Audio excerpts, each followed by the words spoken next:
Hello everyone, welcome back. In this video, I will show you how to contact Tonkeeper Wallet customer support team.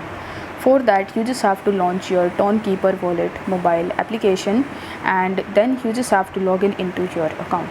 Now once you've successfully logged in, you need to tap on this gear icon in the top right hand corner of the screen and then you will be landed on this settings page.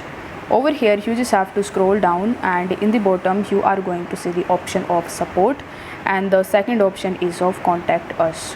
So first of all, if you tap on the support option, you will be redirect on their Telegram channel where you can directly contact them about any query that you want.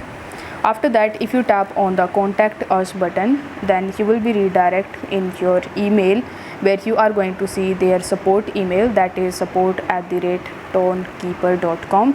So over here you can type the email in the area in which you are facing the problem or for the query for which you want to contact to their customer support team. So this way you will be able to contact to the Tonkeeper Wallet customer support team. I hope this video was helpful, and if it was, then don't forget to like the video and subscribe to the channel. Thank you so much for watching.